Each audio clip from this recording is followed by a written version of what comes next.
Hello, I'm Saku Sugawara. I'm a PhD student at the University of Tokyo. This is joint work with Kentaro Inui, Satoshi Sekine, and Akiko Aizawa. Today, I'm talking about an analysis methodology of machine learning comprehension datasets. As you know, machine learning comprehension is one of the hottest topics in recent NLP.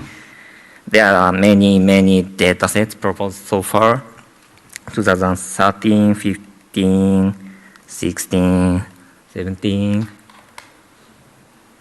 18, and I found more than 7 or 8 datasets published in this NLP and EMNLP, and we have more than 30 datasets now.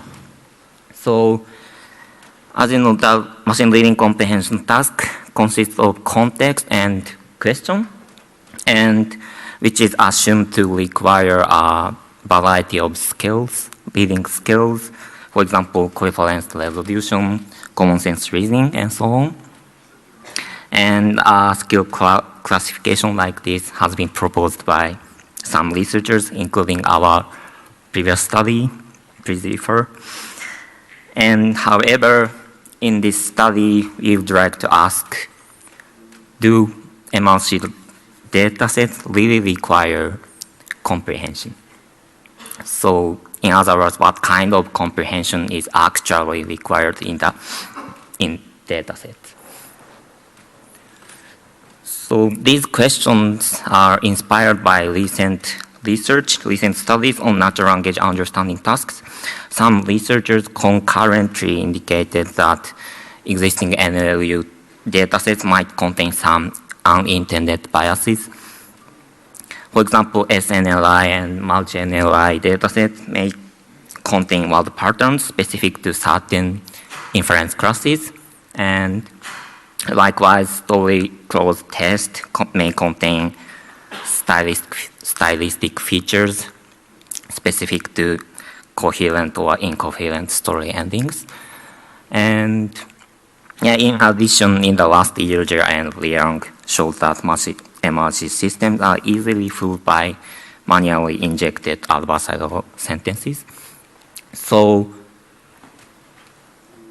we conjecture that this situation happened because we don't know exactly what kind of understanding required by questions. I think it prevents us from precisely evaluate systems. So let me explain our motivation through this example. The passage talks about a hacking incident of the Sony picture taken from Squad, and the question says, when did hackers get into the Sony picture email system? And the answer is November 2014. But however, although the question requires a time expression as its answer, but we can see that there is only one time expression in the context. So this question can be easily answered by recognizing its entity type. Okay, let's assume we have another time expression. For example, 2015, in February 2050, Eon production, blah, blah, blah. But even if there are another candidate answers, the system can easily attend to the answer by watching the word overlaps between question and context. Sony pictures, hackers, emails, blah, blah, blah. So from these observations, we focus on two aspects, that is recognizing entity types and attending word overlaps, some kind of attention mechanism. So then in this work, we first proposed two heuristics to identify easy and hard questions. And then we analyzed these and using the heuristics, we split the dataset into easy and hard subset and analyze this subset by annotating with validity, question validity, and requisite skills. So, yeah, the first heuristic is entity type-based heuristic, which is used to filter questions solved by recognizing the entity type of the answer, or some typical answers around the answer. Using this heuristic, we see how many questions are solved by only with the first K tokens. And we will analyze a gap between the performance of full question and small case settings. This is a simple example for K is 3. And the second one is attention-based heuristic, by which we try to filter questions solved by matching words between the question in the context, like in the introduction. Using this heuristic, we will see how many questions have their answers in the most similar context sentence. We compute similarity by just counting unigram overlap between each context sentence and question. So we analyzed 12 datasets in total. They come from 3 different question styles: answer extraction, description is free-form answer, and multiple choice style. And other baseline systems, we used BiDAF and Gated Attention Leader. Both systems are neural-based state-of-the-art model, and we tuned hyperparameters on each target dataset. So this figure shows the result of the first heuristic. You can see that performance of the most answer extraction and the description dataset goes down. But kangaroo and multiple choice dataset show small gap between full question and the K1 question, which means that the baseline system didn't need to read the whole question sentence statement. And this figure also shows the performance on the all questions, verbal, and performance on question whose answer appear in the most similar sentence, red bar, and whose percentage is showing the bottom percent, and brown bars indicate the performance on questions whose answer doesn't appear in the most similar sentence. So, yeah, we can see that in most dataset, answer in the most similar sentence improve the performance, and we can see that Squad, Adcent, Narrative QA, and ARC Easy datasets contain more than 45% of questions whose answer appear in the most similar sentence in the context. And using these two heuristics, we split each dataset into easy and hard subsets. A hard question satisfies its score on the first question tokens is 0, and its answer doesn't appear in the most similar context sentence. And an easy subset consists of the rest questions. So this is the statistics of easy and hard subsets. Bar chart shows the performance, and pie chart shows proportions of easy and hard questions. So yeah, we can see that the performance on the hard subsets go down and showing large gaps from the whole dataset. In particular, kangaroo and some multiple choice datasets. So multiple choice dataset seems some kind of unbalanced, which means easy questions are quite easy and hard questions are quite hard. And yes, multiple choice dataset seems to have more hard questions than those in answer extraction and description datasets. So next we move on to the annotation study. We have roughly 3 motivations for annotation. The first is how many questions are valid in each dataset. For example, we want to know if hard questions are actually hard or unanswerable. Next, the second motivation is to analyze what kinds of reasoning skill, comprehension skills explain the easiness and hardness, which comes from our original question. And in addition, we would like to see the difference among the different question types, question styles. We sampled 30 questions for each easy and hard subset, and we first checked validity in terms of 3 points: solvability, multiple answer candidate, and ambiguity. And then annotate requisite skill labels.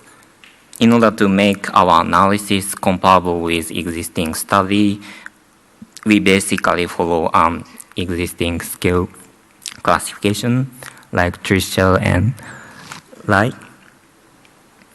For example, word matching, paraphrasing, knowledge understanding, knowledge reasoning, meta or whole understanding of the context, or mathematical or logical reasoning.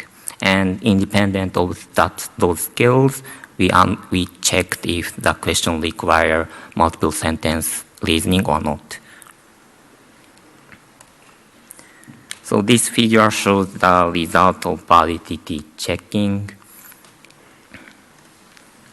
We can see that Trivial QA, for example, Trivial QA and Kangao and ARC datasets show a relatively high answerability, probably because the questions and their context are inherently unrelated in the method of construction, dataset construction.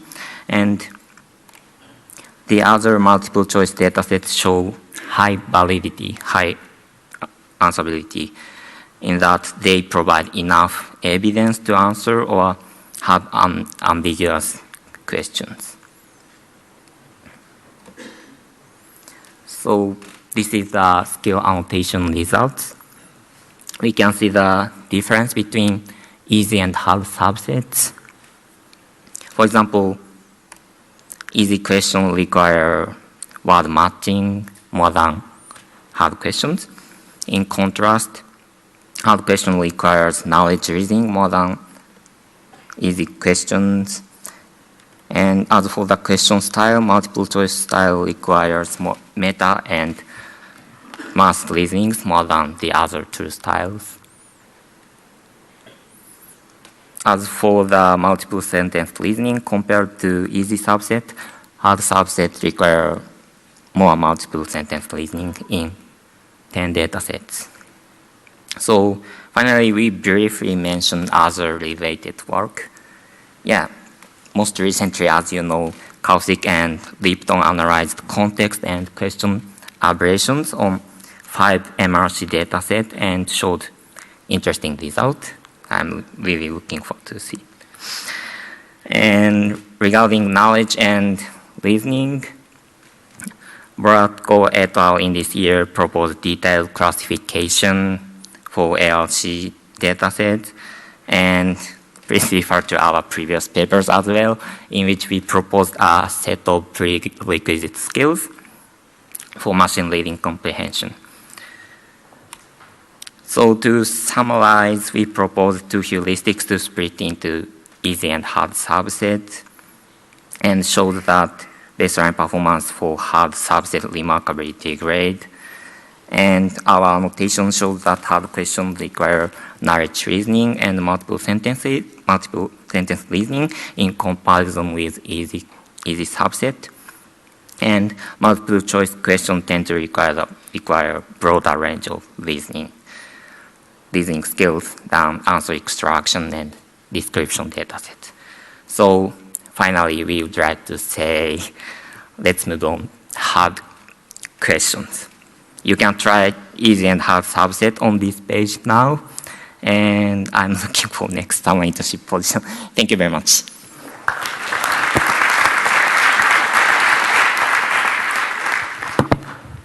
Okay, we have time for a couple of questions.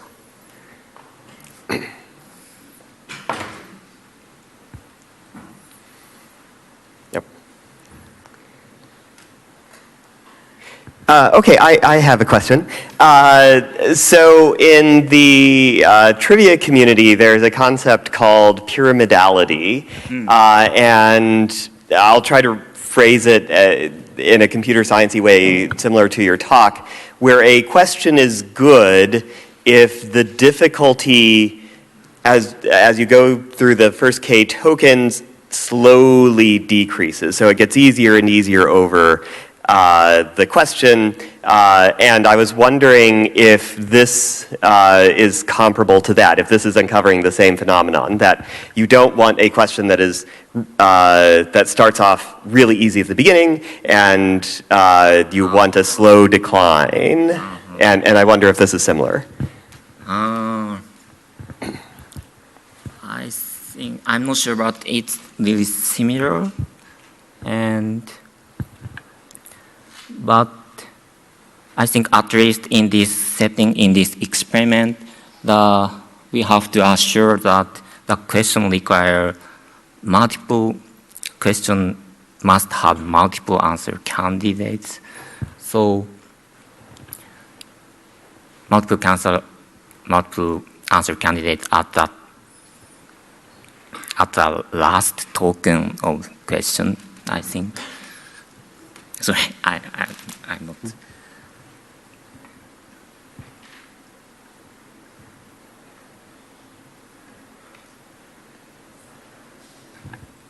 Anyone have a question?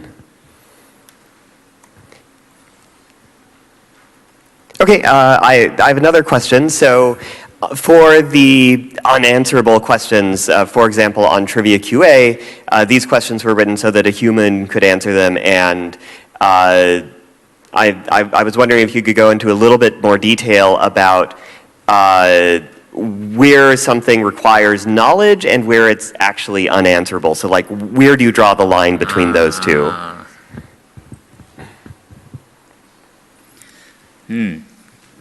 Actually, in the unanswerable question, for example, Trivia QA, unsolvability means the question doesn't offer or context doesn't offer enough evidence to answer. So yeah, enough evidence means, so if you have massive knowledge, you can.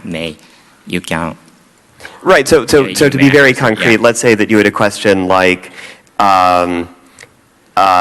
what is the nearest national capital to the Battle of Waterloo? And the context says that Waterloo is in the heart of Belgium.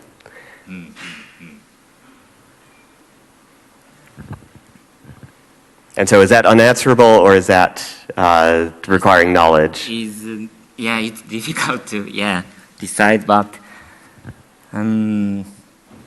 I think the context should give enough evidence, and the leader or system must answer based on the context. So it may be an unanswerable question. Okay. Any quick question? Okay, let's thank our speaker again. Thank you very much.